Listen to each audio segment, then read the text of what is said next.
Training पूरी होने के बाद हर किसी का जीवन इस बात पर डिपेंड करता है कि वे आगे जाकर क्या करेंगे। डूची के लिए 10 चरण है, जिनके नाम डू विशेषज्ञ, do master, do grand master, do spirit, do सम्राट, डू पूर्वज, डू ऑनर, डू ओली और डू गॉड है। और इन प्रत्येक चरण में कई लेवल होते हैं। फिर हमें क्रॉस सिटी के जियो राजवंश को दिखाया जाता है, जो 3 बड़े शाही परिवारों में से एक था, जहां आज एरिना में सभी स्टूडेंट की डू लेवल को चेक किया जा रहा था।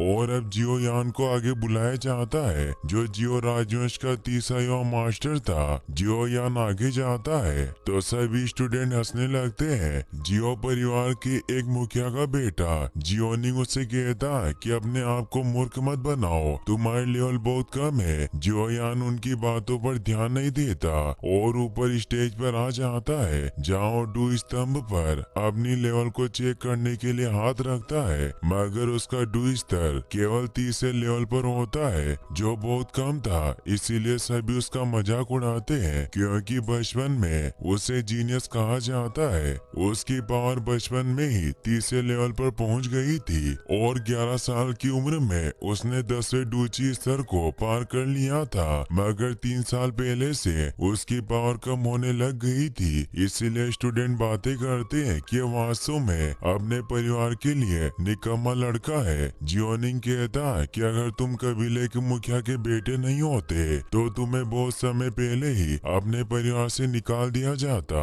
फिर अब टेस्ट के लिए जियोमेई नाम की लड़की को बुलाया जाता है। जियोयान उससे पूछता है कि क्या तुम सच में मुझसे नफरत करती हो, मगर वो कोई जवाब नहीं देती। जियो शर्म की वजह से मुंह नीचे करके वहाँ से जाने लगता है। तभी वहाँ जियो जूनर आ जाता है, जो उसका हाथ पकड़कर कहती है कि तुम्हें परेशान नहीं होना चाहिए। जूनर को टेस्ट के लिए बुलाया जाता है, इसीलिए वो जियोयान को कहती है कि तुम मेरा इंतजार करना। ये कहकर वो अपना लेवल चेक करने चली जाती है। वो जब अपनी लेवल चेक करती है तो उसका लेवल 9 होता है, जो बहुत ज्यादा था। इससे सभी हैरान रह जाते हैं और सब उसे देखने जाते हैं, मगर जियोयान वही खड़ा रहता है और मन ही मन में कहता है कि जूनर मैं तुम्हारे लिए काफी खुश हूँ, मगर मैं तुम्हारे लिए अच्छा नहीं हूँ। तभी बारिश होने लगती है और हमें जियो फैमिली के मीटिंग हॉल को दिखाया जाता है, जहाँ जियाली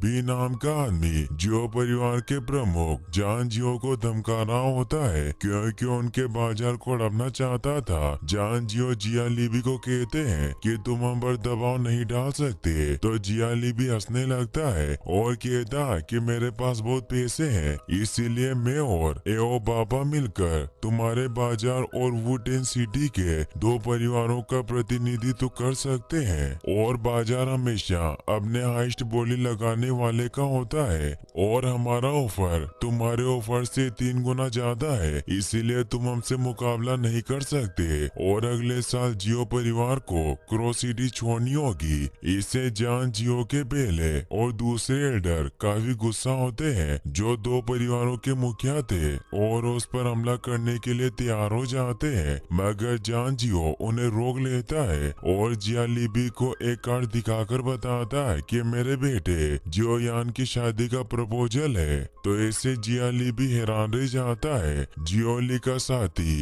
एओबा कहता है कि जियोयान तो वही है जिसने 11 साल की उम्र में 10वें डूची स्तर को पार कर लिया। जियालीबी जब वो वेडिंग कार्ड पढ़ता है तो उसे पता चलता है कि जियोयान की शादी नालन येनरेन के साथ होने वाली है, तो इससे वो शॉक्ड रह जाता है। एओबा कहता है कि शादी का प्रस्ताव कब जारी हुआ, हमें इसके बारे में पता क्यों नहीं चला। जान बताते हैं कि ये बस एक छोटी सी बात थी, इसीलिए इसे पब्लिक करना जरूरी नहीं था। एओबा जियालीबी को बताता है कि यूनलेन सेक्ट पावरफुल लोगों से भरा हुआ है, भले वो शहर से बाहर हो, पर वो अपनी रिश्तेदारी की वजह से जियो परिवार की मदद जरूर करेंगे। और नालन जो लड़की है वो यानरेन डिपार्टमेंट के हेड यूनलेन की फेवरेट स्टूडेंट है, जिससे हमें प्रॉब्लम हो सकती है। तो जान कहते हैं कि अब तुम हमारे सभी बाजारों पर कब्जा नहीं कर पाओगे, और वो हंसने लगते हैं। जियाली भी उसे वापस वो कार्ड देते हैं और कहते हैं कि हम यहाँ से जा रहे हैं, मगर तभी वहाँ मिस नालन अपने साथियों के साथ आ जाती है और उन्हें कहती है कि मैं यहाँ आपको बधाई देने आई हूँ, और उन्हें झुककर प्रणाम करती है। तो वो नालन से कहते हैं कि तुम्हें इतना विनर होने की कोई जरूरत नहीं है, हम जल्दी एक परिवार बन जाएंगे। नालन उन्हें अपने साथ लाया हुआ कलेक्टिंग बिल दिखाती है और कहती है कि ये मैं आपके लिए लाई हूँ, मुझे आशा है कि आप इसे स्वीकार करेंगे। इससे सब हैरान रह जाते हैं। नालन उन्हें बताती है कि इस बिल की मदद से आसानी से डू फाइटर अपनी लेवल अप कर सकते हैं, क्योंकि ये पिल क्यू एनर्जी को कंप्रेस करके अपनी बॉडी में दाखिल करने की क्षमता देती है, मगर इसमें फेल होने की काफी संभावनाएं है, और अगर कोई इसमें फेल होता है तो उसकी लेवल 8 से 9 स्तर नीचे गिर जाती है। इसलिए ये पिल केवल 9 स्तर के लोगों के लिए ही काम करती है और उनकी लेवल को अप करती है। जान उसे कहते हैं कि तुम्हें मुझे ऐसा उपहार देने की जरूरत नहीं थी। नालन उन्हें बताती है कि मैं सच्चाई छिपाना नहीं चाहती, मैं जान गई हूँ कि पिछले 3 साल से जोयान का लेवल काफी नीचे चला गया है, इसीलिए मैं किसी ऐसे आदमी से शादी नहीं कर सकती जो किसी जमाने में जीनियस रहा हो। मैं शादी का ये कॉन्ट्रैक्ट तोड़ना चाहती हूँ। जान हैरान हो जाते हैं और कहते हैं कि ये कोई बच्चों का खेल नहीं है, इस कॉन्टिनेंट में किसी जुड़ाव को बाधित करना इतना आसान नहीं होता। नालन कहती है कि बेशक मैं ये जानती हूँ, इसीलिए मैं इस कॉन्ट्रैक्ट को तोड़ने के लिए ये कलेक्टिंग पिल आपको दे रही हूँ। जान जियो कहते हैं कि मुझे लगता है कि तुम्हारे डिपार्टमेंट के हेड यूलेन इससे सहमत नहीं होंगे। नालन कहती है कि मैंने सेक्शन लीडर यूलेन से अनुमति प्राप्त कर ली है, क्योंकि वो नहीं चाहते कि मैं किसी ऐसे व्यक्ति से शादी करूं जिसकी लेवल मुझसे काफी कम हो, और अभी आपका बेटा एक हारे हुए लड़के के अलावा और कुछ नहीं है, इसलिए अब आपके पास इस कॉन्ट्रैक्ट को तोड़ने के अलावा और कोई तरीका नहीं है। तभी नालन के साथियों में से एक आगे आता है और वो 7 स्टार डू ग्रैंड मास्टर जी में बदल जाता है, जो यूलेन सेक्ट का ग्रैंड मास्टर था। यह देखकर जान नालन से कहते हैं कि तुम क्या चाहती हो, कि क्या मैं तुम्हारे सामने घुटने टेक दूं? नालन कहती है कि भले ही आप अपनी तलवार निकाल कर हमसे मुकाबला करें, मगर मेरा फैसला नहीं बदलेगा, मैं सगाई तोड़ना चाहती हूँ। तभी जियोयान जूनियर के साथ वहाँ आ जाता है, क्योंकि उन्हें पता चल गया था कि नालन वहाँ आ गई है, और जूनियर ने जियोयान को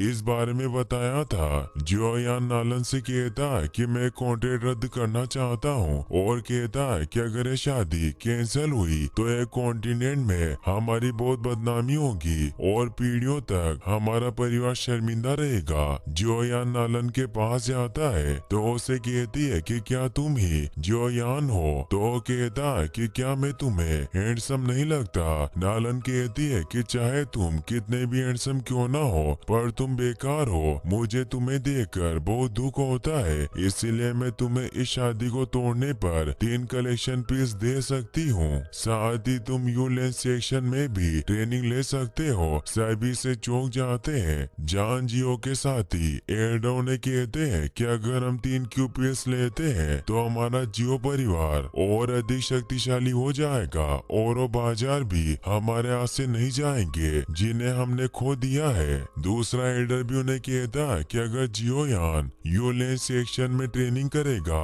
तो अपनी खोई हुई पावर को भी रिकवर कर सकता है। जियाली भी कहता है कि श्रीमती नालन बहुत उदास है, भले उसने सगाई को रद्द करके मेरी मदद की, मगर अब जियो परिवार ने इसका समर्थन खो दिया है, इसीलिए वो सभी बाजार जल्दी हमारे होंगे। जियोयान उसे कहता है कि तुम्हें इतनी जल्दी उत्तेजित नहीं होना चाहिए, और वो नालन से कहता है कि मैंने फैसला किया है कि मुझे तुमसे तलाक चाहिए। नालन हैरान रह जाती है और वो गुस्से में उसे कहती है कि तुम ऐसा कहकर दोनों पक्षों को चोट पहुंचाई है। अब जी भी गुस्से में अपनी पावर को एक्टिवेट कर लेता है, तो उसे रोकने के लिए जान जियो भी रेज लोएन पावर को एक्टिवेट कर लेते हैं, जिससे वहाँ एक धमाका होता है और वो दोनों लड़ने को तैयार हो जाते हैं। मगर नालन जी को रोक लेती है और जान से कहती है कि हम इसे दूसरे तरीके से हल करेंगे। मैं जियो परिवार को 3 साल देती हूँ, 3 साल बाद बाद यूलेन वार्ड में आ सकता है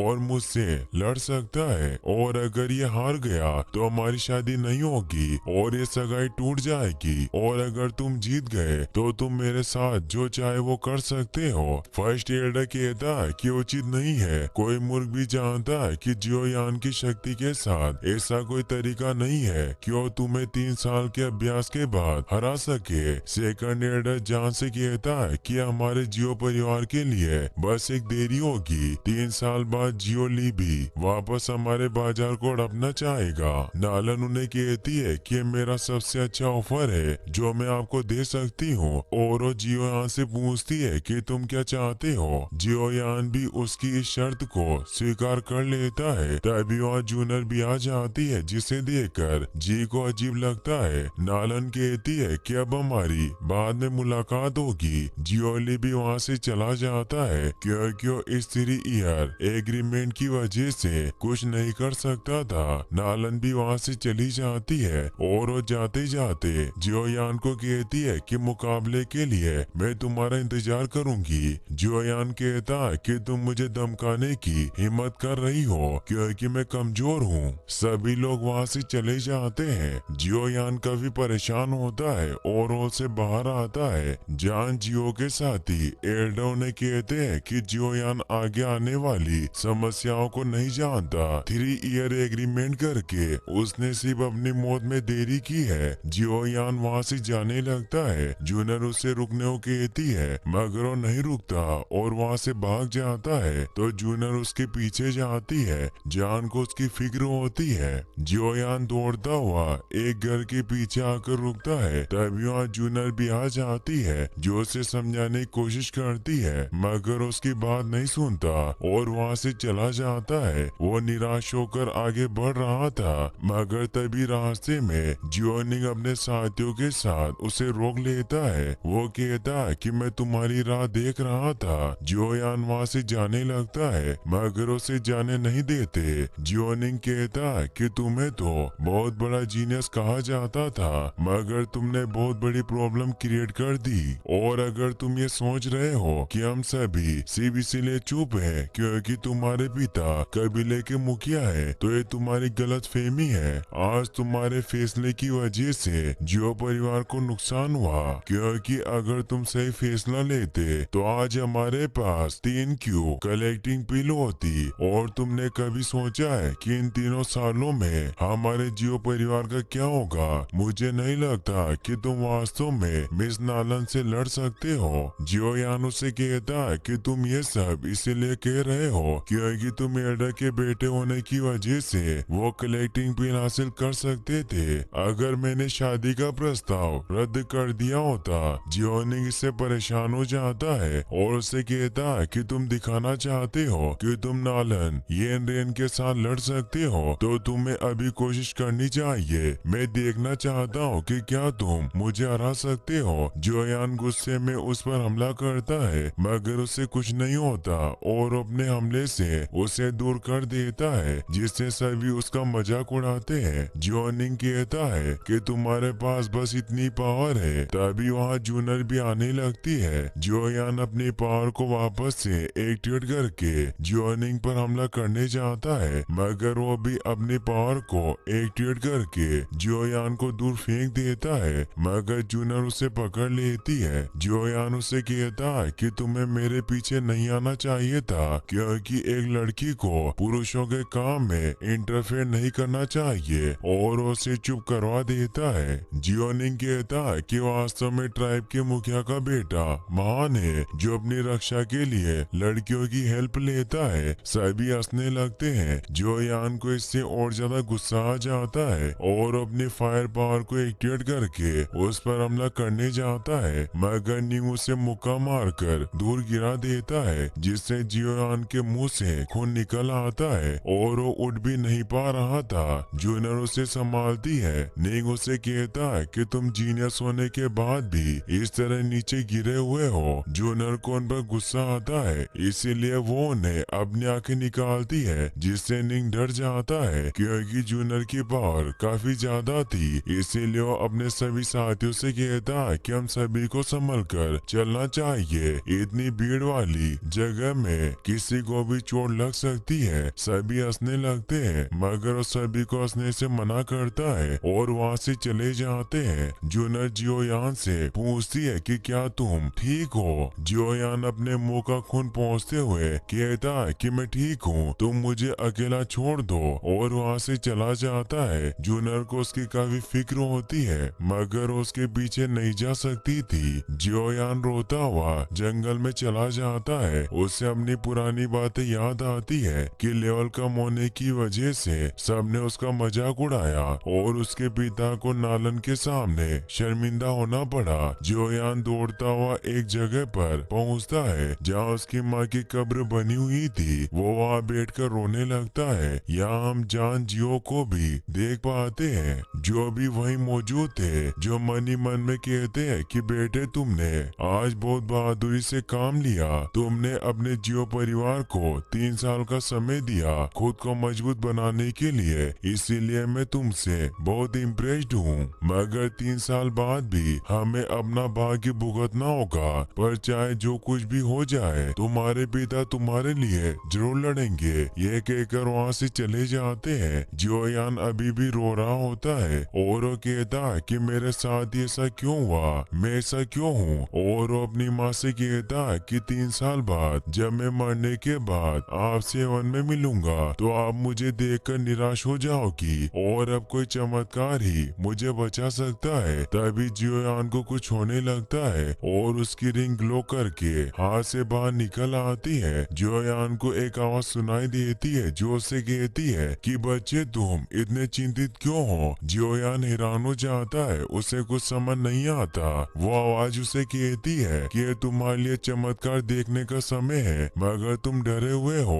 और वो आत्मा सामने आती है जो उसे कहता है कि मैं याओ लाओ हूँ, मैं तुम्हारी मदद करूंगा। जियोयान उनसे पूछता है कि आप मेरी मदद कैसे करना चाहते हैं। तो याओ लाओ से कहते हैं कि अगर तुम डू कॉन्टिनेंट में किसी को हराना चाहते हो तो तुम क्या करोगे। सबसे इम्पोर्टेंट बात यह है कि आपके पास लड़ने के लिए पावर होनी चाहिए। फिर वो एक एक करके डूची के चरण को पार करेगा। सबसे पहले कोई डू मास्टर बनता है, फिर डू ग्रैंड मास्टर, और ऐसे ही वो अपना लेवल बढ़ाता रहेगा। और अगर तुम भी इस मेथड को फॉलो करो तो तुम अपनी टेक्निक की मदद से नालन से लड़ सकते हो। इस कॉन्टिनेंट में डू क्यू एक स्किल बन गई है। सबसे मजबूत से लेकर सबसे कमजोर तक 4 वर्ग और 12 स्तर होते हैं जिनके नाम हेवन, अर्थ, ब्लैक और येलो है। और इन प्रत्येक वर्ग को 3 लेवल में डिवाइड किया गया है जिससे 12 स्तर यानी लेवल बनती है। जियोयान उन्हें कहता है कि मैं इसके बारे में पहले से ही जानता हूँ। याओ लाओ से कहते हैं कि नालन की स्किल हाई लेवल ब्लैक पर है मगर मैं तुम्हें इससे ज्यादा और कुछ भी सिखा सकता हूँ। जियोयान इससे खुश होकर कहता है कि क्या आप सच कह रहे हैं। तो याओ लाओ हमें जवाब देते हैं आ गया है जिससे 12 स्तर यानी लेवल बनती है। जियोयान उन्हें कहता है कि मैं इसके बारे में पहले से ही जानता हूँ। याओ लाओ से कहते हैं कि नालन की स्किल हाई लेवल ब्लैक पर है मगर मैं तुम्हें इससे ज्यादा और कुछ भी सिखा सकता हूँ। जियोयान इससे खुश होकर कहता है कि क्या आप सच कह रहे हैं। तो याओ लाओ हमें जवाब देते हैं। जियोयान मन में सोचता है कि हाई लेवल स्किल्स बहुत कठिन होती है। साधारण लोगों के बीच सबसे मजबूत स्किल लेवल जर्दे तक होती है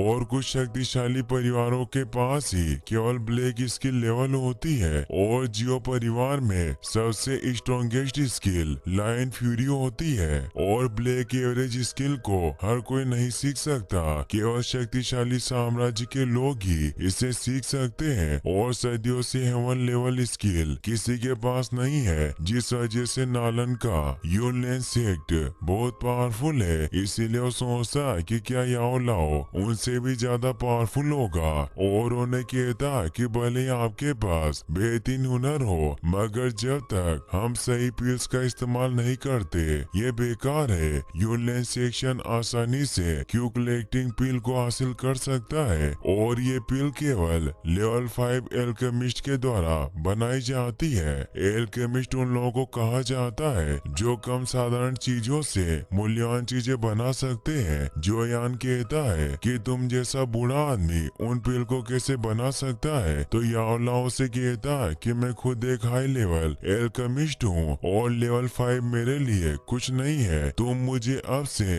याओ लाओ बुला सकते हो और ये एल्केमिस्ट लेवल मेरे लिए कोई मायने नहीं रखती। यदि तुम मेरे स्टूडेंट बनना चाहते हो तो तुम जितनी चाहे उतनी पिल्स ले सकते हो। जियोयान ने कहता कि मैं आपसे काफी इम्प्रेस्ड हुआ हूँ, मगर ये पहली बार है जब किसी ने इतनी सफाई से डींगे मारी हो। याओ लाओ कहता कि क्या तुम मुझ पर विश्वास नहीं करते। जियोयान ने कहता कि ऐसा नहीं है, मैं आप पर विश्वास नहीं करता और आप जो कह रहे हो वो सच हो, मगर आपके पास इतना टैलेंट होने के बावजूद आप मेरी मदद क्यों करना चाहते हैं, इसीलिए मुझे आपकी बातें झूठी लगती है। याओ लाओ कहता है कि ऐसा इसलिए है क्योंकि पिछले 3 सालों से तुमने मुझे बहुत सी स्किल दी है। तो जियोयान इससे हैरान रह जाता है और उसे समझ आता है कि याओ लाओ उसकी अंगूठी में था, इसीलिए वो 3 साल से इतनी मेहनत करने के बाद भी उसका डू लेवल बढ़ाने की बजाय बहुत घटा। याओ लाओ जियोयान से कहते हैं कि तुम वास्तव में बहुत होशियार हो, मगर मेरे पास 3 साल तक डूची को अवशोषित करने के अलावा और कोई विकल्प नहीं था क्योंकि मेरी सोल बहुत कमजोर थी। जियोयान को इससे गुस्सा आता है और उन्हें कहता है कि तुमने मेरी जिंदगी बर्बाद कर दी। याओ लाओ से कहता है कि तुम इतने गुस्से में क्यों हो। तो जियोयान शांत हो जाता है और कहता है कि मैं भूल गया था कि मैं किसी को हरा नहीं सकता। वो कहते हैं कि तुम्हें उम्मीद नहीं छोड़नी चाहिए, 1 साल में शायद मैं तुम्हें मजबूत बनाने में मदद कर सकता हूँ। जियोयान उन्हें कहता है कि मैं आपसे ज्यादा कुछ नहीं पूछना चाहता, बस आप मुझे ये बताएं कि क्या आप 1 साल में मुझे लेवल 7 तक पहुँचने में मदद कर सकते हैं। मैं उसके बदले में तुम्हें मेरी डूची को अवशोषित करने के लिए माफ कर दूंगा। याओ लाओ कहता है कि तुम्हारी योजना बहुत अच्छी है और अब से मैं तुम्हारा मास्टर हूँ, इसीलिए तुम मुझे मास्टर बुलाना। तो जियोयान कहता है कि मैं तुम्हें मास्टर तभी बुलाऊंगा जब तुम मुझे अच्छी तरह से सिखाओगे, क्योंकि तुम ही मुझे स्टूडेंट बनने के लिए भीख मांग रहे हो। और उन्हें बूढ़ा आदमी कहकर बुलाता है। इससे याओ लाओ को गुस्सा आता है और अपनी पावर से वहाँ बेम्बू को जियोयान की तरफ मोड़ देता है, लेकिन उसे चोट नहीं पहुंचाता और हंसता है क्योंकि उसे डरा रहे थे। वो उसे कहते हैं कि मैं तुम्हारी ट्रेनिंग जल्दी स्टार्ट करूंगा, मगर तुम्हें पहले इस पेपर के साथ रॉ मटेरियल्स को हासिल करना होगा। जियोयान जब उस पेपर को पढ़ता है तो उसमें लिखा था कि उसे 3 आर्किड लीव्स, 2 वाशेड मुड बोनस और फर्स्ट लेवल का इविल कोर वुड एलिमेंट लाना है। इससे वो हैरान रह जाता है क्योंकि बेहद कीमती रॉ मटेरियल्स थे। अब वो रिंग वापस से जियोयान के हाथ में आ जाती है। जियोयान अपने आप से कहता है कि इस रॉ मटेरियल्स को खरीदने में हजारों सिक्के खर्च हो जाएंगे, मगर फिर वो सोचता है कि पैसे के लिए मैं मर नहीं सकता, इसीलिए मैं इन सभी रॉ मटेरियल्स को हासिल करूंगा। वहीं हम जियालिबी को उसके महल में देखते हैं जो अपने बेटे से कह रहा था कि जियोयान ने हम